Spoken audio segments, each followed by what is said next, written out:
My name's John Tizick. I am 7th degree black belt in Taekwondo at TST UK. I had an interest in martial arts when I was young from watching programmes on the telly. There used to be a series called Kung Fu. When I was probably 5 or 6 years old, really wanted to get involved in martial arts. Didn't really know much about any martial art in particular, so my parents just took me to martial arts class that was at my school where I used to go in Finham. And the martial art at the time that I took up was Aikido, which, for anybody who doesn't know much about martial arts and Aikido, it was more about grabbing hold of people, putting locks and things like that on, rather than doing kicking and punching. So I wanted to do the kicking and punching and make it look really flashy, like the stuff that was on the TV films at the time. So after a couple of years of doing Aikido, I got a little bit bored of what we were doing there, so I gave it up, and it was a friend of mine that was at school that did Shotokan karate at the time, and that involved kicking and punching. So I then moved on to do Shotokan karate, and I did that for probably 2 or 3 years. So in the Aikido, I took a few belts. In Shotokan karate, I went right up to 1 belt before black belt, and then I got to about 15 or 16 years doing my exams at school, and needed a lot of time and dedication to do my black belt in karate. So eventually I gave it up, which I always look back on now and feel a little bit disappointed. Got so far and then ended up quitting right at the end. But I had lots of other stuff going on, wanted to play football, go out with my friends, so I ended up quitting karate. It's about 16. And then I was 19 years old, and we used to go into the city centre a lot in the evening, go out with my mates, and there's a lot of violence and trouble going on at the time, so we thought we'd better take up some kind of self-defence. And right behind where I used to live, there was another martial arts class, which happened to be Taekwondo. So me and a group of friends went along, and because of the experience I'd had in karate and Aikido, I pretty much picked it up pretty well straight from the beginning. So it was more of the reason I chose Taekwondo was because the school was close to where I lived, really. I think any martial art at that time would have caught my eye. Yeah, I chose Taekwondo because I started as my martial arts journey started in karate in Japan, and back in early 90s, this is before Tekken, there was another computer game which had a fighting theme, like a Street Fighter, and then one of the characters in that was a Taekwondo fighter. And I just the karate I did was a traditional karate, and it didn't have a lot of kicks. And then I grew up watching Jackie Chan films, and then seeing that Taekwondo character in a fighting game gave me an idea of, oh, Taekwondo must be really cool and exciting and learn lots of kicks. And that's where, when I had the opportunity to switch, I picked Taekwondo.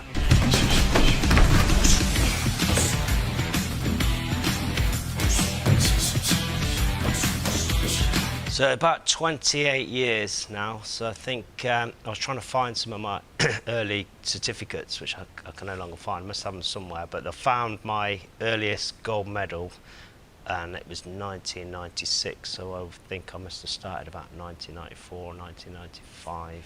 So I started karate back in 1992, so I was 11. And then I went up to brown belt, which is equivalent to red belt. It's the one before black belt in karate.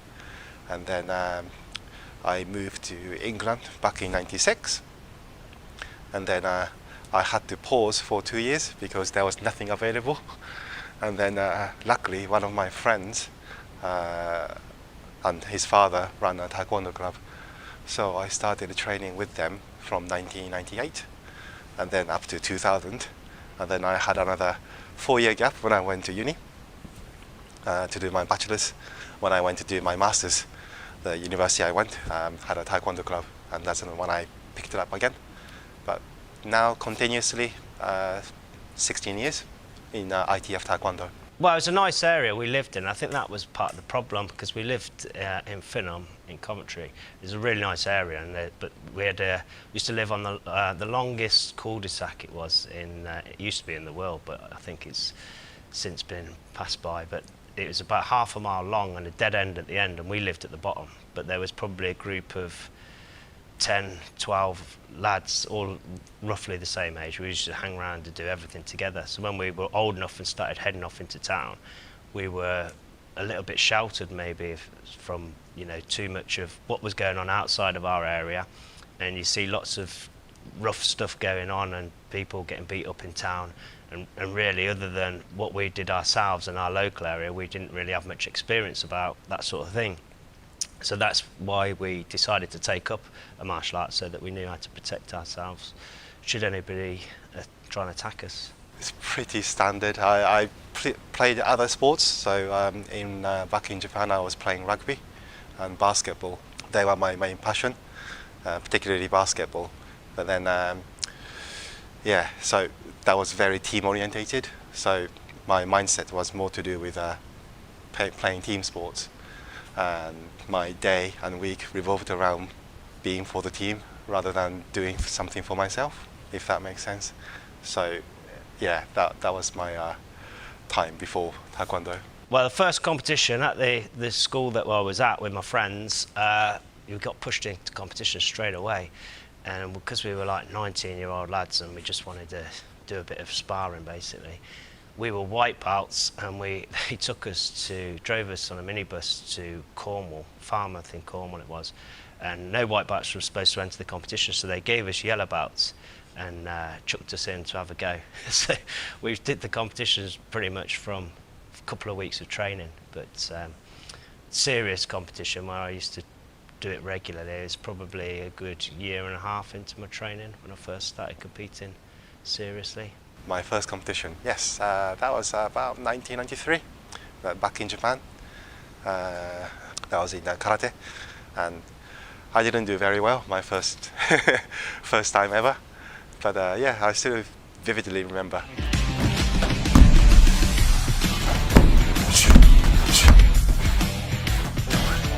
With Taekwondo, there was not really any more roadblocks. The only slight hiccup there was along the way was I used to train Taekwondo for about 3 years, and I got to do my first degree black belt, which I failed at the first attempt. So it took me two attempts to do my black belt grading.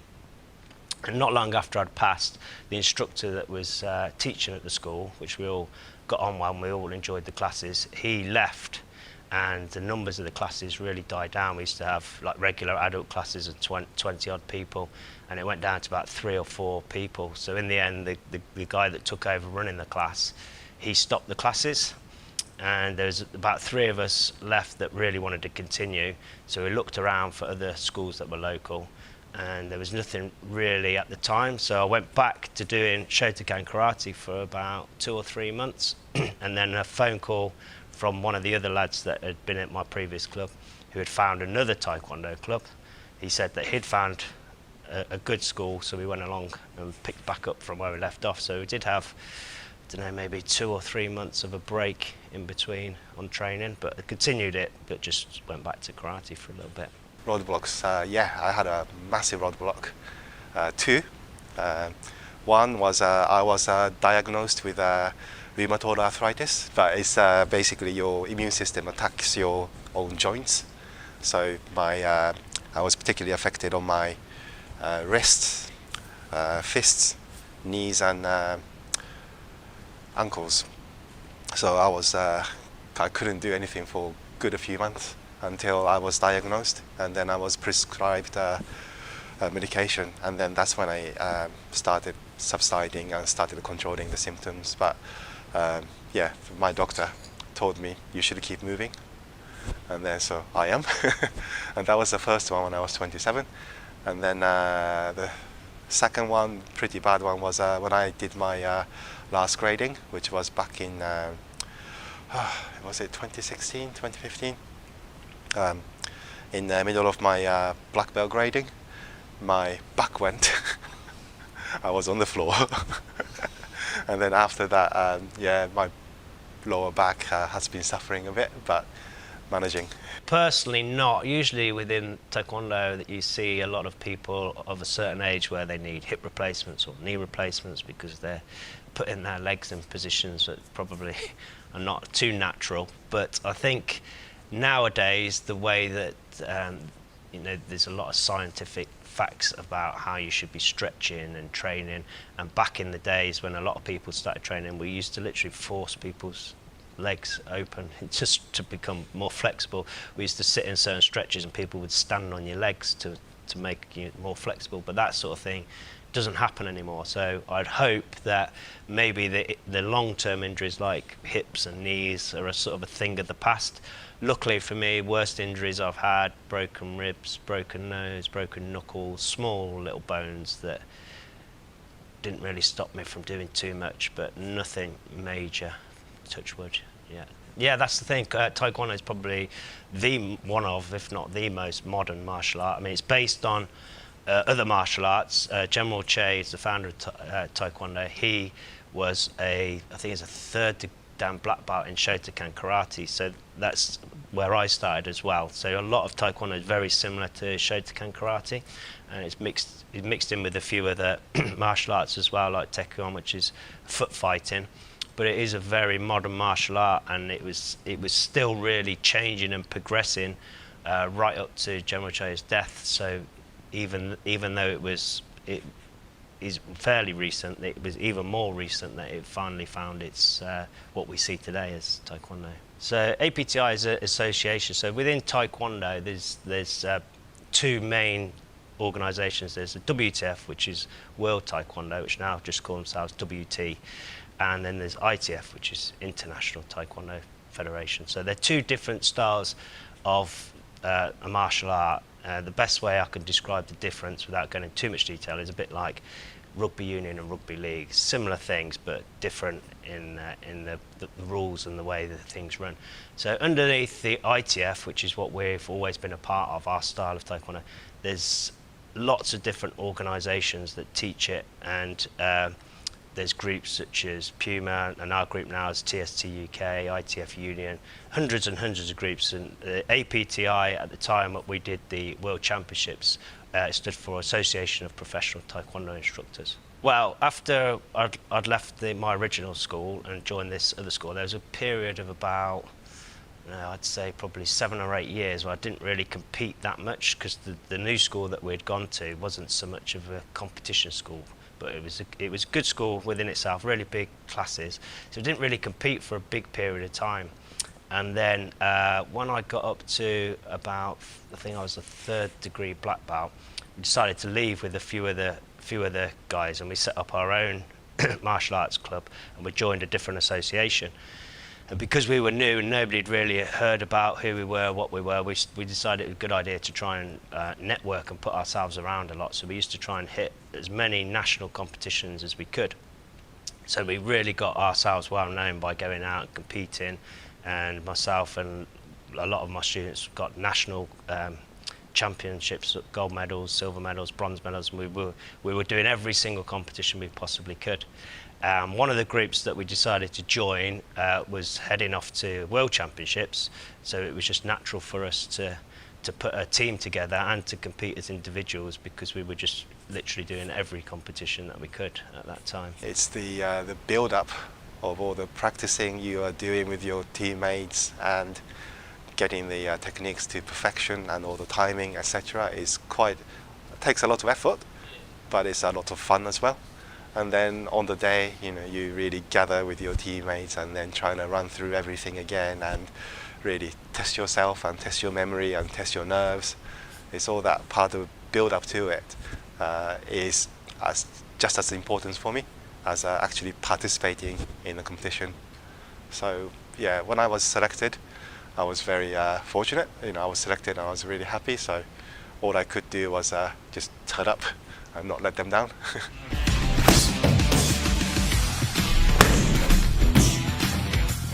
So we decided we're going to enter the World Championships, and usually you get, I don't know how long, maybe 8 months or so advance notice that the event's going to be on this day, at this time, in this place, and you start to put together teams. So I can't really remember exactly how we decided which people were coming along for the team, but the association was like a whole national thing. I mean, we had clubs in Carlisle up north, Isle of Wight down south, so the groups were spread all over the country, and we had to try and pick a team from a set of people which were spread throughout the whole country that had to practice regularly, because when you do a team pattern, everybody has to do, it's like a synchronized performance, so everybody has to do everything together.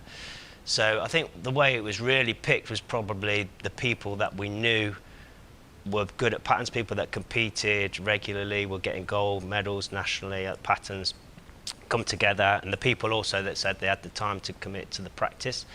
And we did all the practice in Coventry because it's like central, but people used to come up weekly from the Isle of Wight or down from Carlisle to practice, and we had a team of, the team pattern consisted of 5 people. But what we did so we could practice better was each area of the country had a team of 5 that could perform that pattern.